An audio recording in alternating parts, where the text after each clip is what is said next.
Buenas tardes, un gusto nuevamente estar compartiendo con ustedes la palabra de Dios. Una disculpa si escucho un poco ronco, estamos un poquito malos de la garganta, pero eso no es impedimento, ¿verdad? Para que compartamos de la palabra de Dios. Mis hermanos, como recordarán, en esta reunión de oración hemos estado hablando empezamos a hablar sobre lo que es el fruto del Espíritu, ¿verdad? Recuerda que la Biblia dice que manifiestas son las obras de la carne, en otra palabra, los frutos de la carne son visibles y no hace falta más que prender la televisión, ver las noticias y nos damos cuenta de todo lo malo que puede llegar a ser el hombre. Vemos robos, violaciones, secuestros, fraudes, abuso de poder y una lista enorme, una lista que sin duda no tiene fin, ¿verdad? Pues el apóstol Pablo muchas veces y cosas semejantes porque el pecado se manifiesta de muchas maneras, ¿verdad? El pecado, el alejarse de Dios, inmediatamente tiene como consecuencia que el hombre se deforme su carácter, que el hombre empieza a actuar de una manera equivocada. Mucha gente piensa que actúa, que dice, no, pues yo a mi manera o mi forma de vivir, y no es cierto, porque ellos ni siquiera tienen una manera o un estilo de vivir, simplemente es la que el pecado los lleva, la que el pecado los conduce, porque pregúntame, nadie en su sano juicio le gustaría estar viviendo en la calle, ¿verdad? Sin casa, sin dinero, rogando por una moneda. Nadie le gustaría vivir así, ¿no? Sin embargo, ¿por qué hay gente en esa condición? Porque el pecado la ha llevado a esa circunstancia, porque es esclava del pecado y él empezado a dar los frutos del pecado, cada día va cayendo más y más y más. Por eso es mentira que la gente dice, déjame vivir mi vida, porque no la pueden vivir, porque no la saben, ¿verdad? Eh, Sin embargo, Dios a sus hijos, a la iglesia, a nosotros, nos dice que Él quiere que nosotros tengamos el fruto del Espíritu en nuestra vida. ¿Qué quiere decir esto? Que Él está cerca con Jesús. El estudiar su palabra, el alabarle, el orar, perdón, tienen que tener una consecuencia. No pueden ser nada más actos religiosos que tomamos por un instante como para pasar lista y después seguir viviendo como queramos. No, así no se puede. Debe de haber un cambio a fuerzas. El hombre que se acerca a Dios, el hombre que tiene comunión con Dios, inmediatamente tiene que tener un cambio en su vida. Ahora debe de empezar a odiar las cosas que antes amaba, todo el pecado, toda la depravación, los deseos de los ojos, la vanagloria de la vida, el deseo de la carne, el querer hacer su voluntad, el querer vivir de una manera desordenada. Todo eso tiene que ir saliendo de su vida, ¿verdad? Sabemos que no va a ser como un acto de magia que 2 o 3 segundos y ¡fum! Ya se libró todo. No, esto es algo gradual, es algo que va avanzando, pero con tristeza sabemos muchas veces que hay gente que tiene 10, 15, 20 años y no ha avanzado nada, sigue viviendo exactamente como en el mundo, sigue teniendo los mismos frutos, sigue teniendo la misma manera de vivir como la tiene cualquier incrédulo, cualquier inconverso, como cualquiera que no conoce a Dios. Eso es lo que muchas veces la iglesia está reflejando hoy en día. Es algo muy triste, ¿verdad? Ver que la iglesia de hoy en día no refleja los frutos del Espíritu. Mira, la historia es muy clara. Normalmente cuando el cristianismo llegaba con fuerza a algún lugar, inmediatamente la sociedad cambiaba, inmediatamente la sociedad progresaba, inmediatamente venía un auge en todos los sentidos. ¿Por qué? Porque la gente que conocía de Dios, la gente que lo buscaba, la gente que se volteaba a Dios y abrazaba sus enseñanzas, por ende llevaba una vida mejor. Está Francia, ¿verdad? Cuando tuvo su avivamiento, Inglaterra, una nación a punto del colapso financiero y moral, llegan grandes evangelistas, empiezan a hablar de la voluntad de Dios y el pueblo se voltea a Dios y Inglaterra se vuelve una potencia, ¿verdad? Porque hubo muchos cambios para bien de la sociedad. Estados Unidos, no se diga, una nación fundada en la Biblia, tuvo un auge muy fuerte, pero cuando se empezó a alejar de las enseñanzas de la Biblia, cuando empezó a dejar de un lado la Biblia, la dejó fuera de las escuelas, la dejó fuera de los edificios públicos, vino una decadencia en su sociedad que cada día es más marcada, ¿verdad? Y así infinidad de lugares donde la Biblia era predicada, donde la palabra de Dios era predicada y creída, traía un cambio de vida, no solamente en la persona, sino en la familia, en la sociedad, en el gobierno, en la nación completa. Y el lugar donde no ha pasado esto es en Latinoamérica. En Latinoamérica, supuestamente, la zona actual donde hay muchos avivamientos, mucha palabra que está creciendo, pero no hay cambios. No hay cambios en esta zona. ¿Por qué? Porque en los lugares anteriores donde llegaba la palabra de Dios, era presentada tal cual, como está escrita, sin nada de que no, pero se puede hacer esto, no, pero que empezaban a cambiar de doctrina. No, no, no, la doctrina tal cual era. Pero hoy en día, como la doctrina se ha ido aligerando, como hoy en día se permiten muchas libertades, tatuate, toma, anda con 2, 3 mujeres, no importa, por eso no ha traído ese cambio en Latinoamérica, ¿verdad? Porque ha sido muy complaciente la iglesia, con tal de ganar gente, ha sido tan complaciente con sus miembros, que no se nota un cambio. Pero este error que está cometiendo la iglesia no es un error que Jesucristo haya permitido, o que la iglesia permita, o que Dios permita desde sus orígenes. No, claramente digo que tenemos que tener un fruto, tenemos que tener un cambio, debemos ser diferentes. Y como veíamos, ¿verdad? La primera forma en que se ve este fruto, recuerda que no son frutos, es un solo fruto. Podemos tener en mayor cantidad o menos cantidad estas características, pero todos debemos de tener las características del fruto del Espíritu, ¿verdad? Y con la primera que empieza a hablar, perdón, es la del amor. Y desgraciadamente aquí tenemos un problema donde nosotros, al escuchar la palabra amor, la centralizamos o nos imaginamos en cosas del ámbito sexual o del ámbito de pareja nada más, o ámbito de erotismo, o no sé, tenemos una idea muy limitada de lo que es el amor, ¿verdad?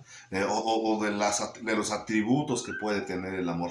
Para empezar este estudio estaba pensando en hablar de las características del amor, pero gracias a Dios el pastor ha estado explicando en los domingos muy ampliamente y muy acertadamente las características del amor, ¿verdad? Sí, es que simplemente vamos a ver otras características sin tomar en cuenta las que el pastor ha estado mencionando. Si tienes duda, te invito a que vayas y busques, si no los has escuchado, que busques en la página de Chequilla, ¿verdad? Las prédicas que el pastor nos ha estado dando ahorita acerca del tema que estamos viendo, donde estamos tocando el tema de yo te envío, pero estamos viendo la del amor. Esa manera que el pastor nos presenta esas características del amor, de lo alto, lo ancho, lo profundo, todas las características complementarían muy bien esa enseñanza, ¿verdad? Simplemente vamos a ver unas características más de lo que es el amor, para que nosotros lo entendamos y nos demos cuenta que no nada más se refiere a esa relación entre pareja, o esa relación de un ámbito emocional, ¿verdad? Mira, la palabra de Dios, para empezar, dice... una característica del amor es la imparcialidad, que el amor no debe de tener de esta gente sí, esta gente no. Mira lo que dice Deuteronomio. Vamos a abrir esta Biblia ahí en Deuteronomio 10:19. Dice: amarás pues al extranjero, porque extranjero fuiste en la tierra de Egipto. Mira, te explico un poquito este tema. Los israelitas eran muy nacionalistas. Los israelitas pensaban que solamente los israelitas merecían el amor de Dios y el amor de entre ellos. El israelita pensaba que el único digno de merecer el amor de un israelita pues era otro israelita. Para ellos el extranjero era la última persona que merecería el amor de Dios. Entonces aquí cuando Dios le está diciendo amarás pues al extranjero, era una revolución en su mente que tal vez ellos no alcanzaban a comprender. O sea, ¿cómo es posible que Dios me pida que ame al pagano? ¿Cómo es posible que Dios me pida que ame a aquel que no conoce de Dios? ¿Cómo es posible que Dios me pida que ame a aquel que incluso lleva una vida muy diferente a la mía? Pues aquí Dios está diciendo que el amor que Él tiene para la humanidad es un amor que no se caracteriza por tener preferidos, o por nada más a los güeritos, o nada más a los israelitas, o nada más a los de dinero. No, no, no. Es un amor que no es selectivo, es un amor general. Pero lo que aquí nos enseña es de que quiere que su pueblo tenga este mismo amor. Es muy triste ver muchas veces cómo en las iglesias se arman grupitos, cómo se empiezan a formar a pequeñas alianzas y empiezan a apoyar nada más a una parte de la iglesia, ¿verdad? Y no a todos. Cuando aquí la Biblia dice que a todos, imagínate, no solamente nos está diciendo que a la iglesia, sino que a todo el mundo debemos amar. Ojo, esto no significa que debemos aprobar su forma de vivir o que fomentemos su mala manera de vivir. No, no, no, todo lo contrario, sino que el amor que Dios nos pone en nosotros para la gente en esas condiciones es de que vayamos y le hablemos del amor de Dios que Dios quiere que cambien, ¿verdad? Pero el amor de Dios que tiene es un amor general. Es un amor universal y quiere que su iglesia represente ese mismo amor. Obviamente, entre la iglesia debe de ser mucho más ferviente, más fuerte. No puede haber grupitos, no puede haber divisiones, no puede haber que este hermano me cae bien, este hermano me cae mal. Tal vez no todos somos compatibles, pero no puede haber un momento en que diga, ay, no, yo con ese hermano nada. No. ¿Por qué? Porque al fin y al cabo Dios nos dice que debemos amar incluso al extranjero. Si imagínate, nos tenemos que amar incluso a los que están fuera de la iglesia, en este caso sería para nosotros, ¿cómo no amar a los de la iglesia, verdad? ¿Es difícil? Claro que sí, es difícil. Muchas veces habemos tal vez hermanos que tenemos una forma de ser que es poco difícil, que los hermanos pues nos amen más fácil que a otros. Hay otros hermanos que son muy fáciles de amar, pero eso es la característica del amor de Dios, que no es selectivo y es un amor que sobrepasa muchas cosas. No, porque dice la Biblia que, pues, ¿qué mérito tiene amar a los que te aman? ¿O qué mérito tiene amar a tu familia? Pues todo el mundo lo hace. Pero a ver, ama a aquel que no te quiere, aquel que te echa pleito, aquel que te voltea a ver feo, aquel que habla mal de ti. Pues es difícil, hermano. Pero entre la iglesia, sobre todo, debe de haber esa unidad. Debe de haber esa unión, ¿verdad? Y muchas veces tú has sentido que en tu corazón no existe esa característica del amor de Dios. Dices, ay, no, como que yo, sí, cierta inclinación hacia unos hermanos que a otros, a unos familiares más que a otros. Es un buen motivo de oración. Mira, todo eso que estamos hablando, hermano, no se sale del contexto de la oración. ¿Por qué? Porque debemos de pedir que Dios nos afiance más, ¿verdad? Que nos dé la capacidad de amar más fuerte. Y si ves que no la tienes, pues pedirla. Porque muchas veces podemos estar pidiendo por un auto, por una casa, un negocio, cosas que al final de cuentas se van a quedar y que son pasajeras, pero con las características del amor de Dios, las características del fruto del Espíritu son cosas que nos van a ser útiles para todas las cosas y para todo el tiempo en esta vida y en la que viene. Así es que no sería un buen motivo, ¿verdad? Si ves que tu amor es selectivo, Señor, ayúdame, muéstrame y empieza a buscar amar a todos, ¿verdad? Bueno, eso es una característica. Entonces, el amor de Dios, el amor de la iglesia debe de ser imparcial o general, que no se tenga que ver por raza, color, tamaño, amistad, no amistad, sino debe ser para todos.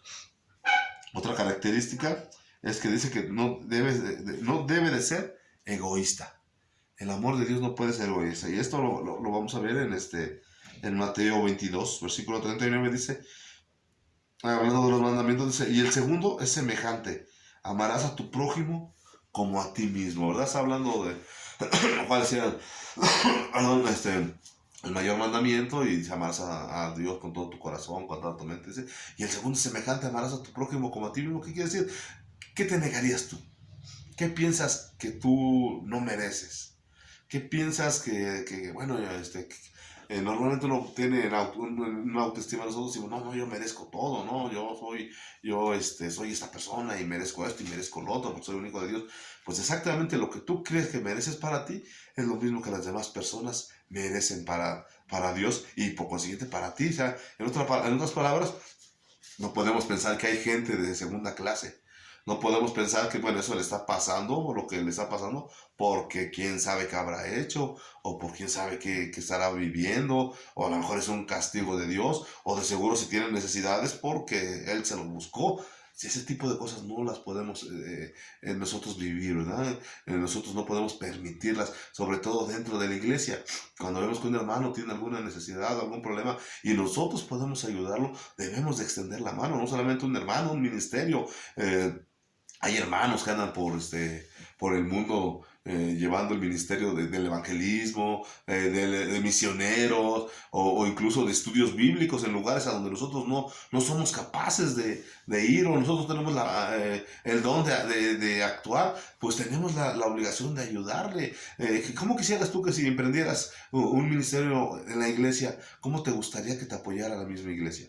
Pues hermanos, tú eres la iglesia y tú debes de apoyar a los demás ministerios, a los demás hermanos, a aquel que tenga una necesidad. no sé, ponte a pensar si alguna vez tenías algún problema, alguna necesidad, y tal vez alguien se acercó y te ayudó. ¿Qué sentiste? Que dijiste, este metiche, ¿quién le dijo? No, ¿verdad? No, no, no, al contrario, le agradeciste y le diste gracias a Dios porque alguien te ayudó en alguna necesidad. Precisamente Dios quiere seguir ayudando a la demás gente, pero a través de ti. Y por eso aquí en la palabra de Dios dice, amarás a tu prójimo como a ti mismo. Esto es lo mínimo que Dios espera de, de, de, del amor entre hermanos. Es lo mínimo, mis hermanos. Más adelante vamos a ver que hay otro nivel. Pero aquí lo que estamos viendo es que Dios por lo menos quiere que tú ames como te amas a ti mismo a los demás miembros de la iglesia. Eso es lo que el Señor espera, y eso es por eso que en la antigüedad la gente decía, mira cuánto se aman. Y eso era tan impactante que hacía que mucha gente volteara a ver ese amor, ¿verdad? Y buscar, querer conocer un poquito más de Dios. Bueno, vamos a ver la tercera característica para pensarlo un poquito.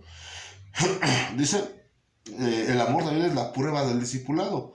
En Juan 13:35 dice, en esto conoceréis que todos son mis discípulos, que tuvieres amor los unos con los otros. Lo que decíamos, ¿verdad? No se puede seguir a Jesús si no se le ama.